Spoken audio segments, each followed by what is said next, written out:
आपसे मन की बात ये करता हूँ, जी जी हमारी आत्मा के धन को जोड़ना है। आत्मा का धन क्या होगा? किसी प्यासे को पानी भी पिला दिया तो आपका आत्मा का धन जुड़ जाएगा, पुण्य संचय हो जाएगा। पिछले जन्मों का बैंक बैलेंस कितना है हमें मालूम नहीं है। बैंक कर्जा मांगता है या बैंक से मांगते मालूम नहीं है, परंतु इस जन्म में हमारे पुण्य के खाते में रुपया जमा करा सकते हैं, ये मालूम है। एक बार एक किसी को कोई मंत्री महोदय थे, उनको कोई बीमारी हो गई, बहुत संपन्नता थी। आप देखते हो कि चुनाव के दिनों में नामांकन भरते तो कोई कहते हैं 700 करोड़ रुपया हमारे पास है, कोई कहते हैं 17 करोड़ रुपए की पूंजी है, कोई कहते हैं 7 करोड़ रुपए का हमारा मकान है। मैं तो कभी कभी आश्चर्यचकित हो जाता हूँ, ये 1700 करोड़ का क्या करेंगे? हैं? हमारे एक रिश्तेदार थे, कभी गंगा जी स्नान किया नहीं था, वर्षों जिंदगी हो गई गंगा जी स्नान नहीं किया था।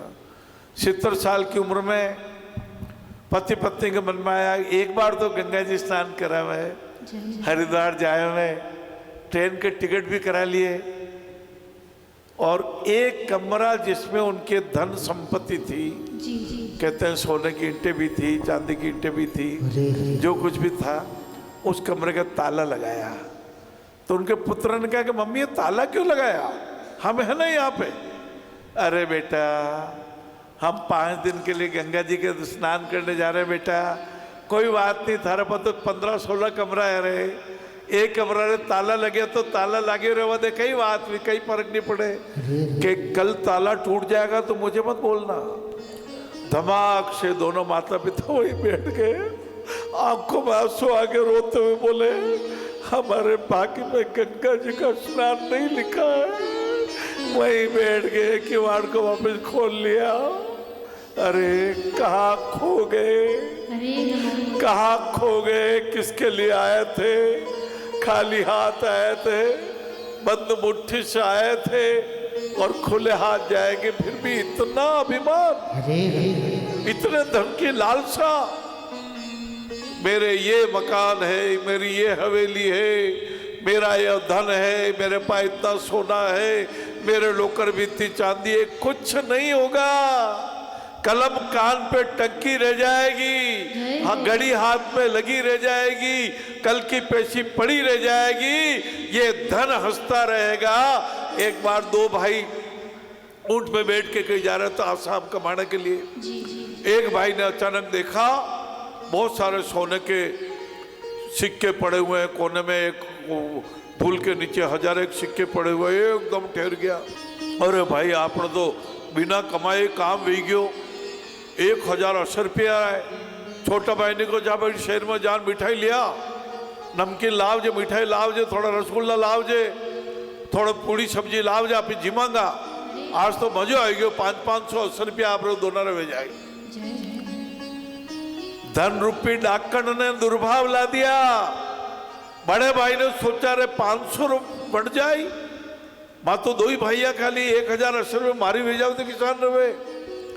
जैसे ही छोटा भाई आया, बंदूक की गोली से उसको मार डाला। छोटे भाई के मन में भी दुर्भाव आया था, उसने मिठाई में जहर मिला लिया था। बड़े भाई ने मिठाई खाई, वो भी वहीं पड़ा रह गया।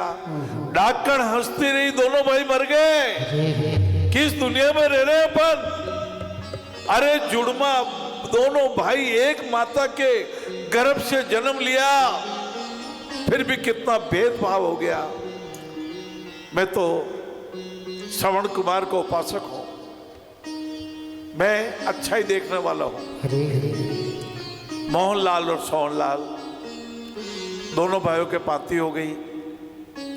बड़े भाई मोहनलाल ने एक दिन देखा एक छोटी सी पेटी जो उनके पिताजी ने दी थी, एक तिजोरी में पड़ी थी।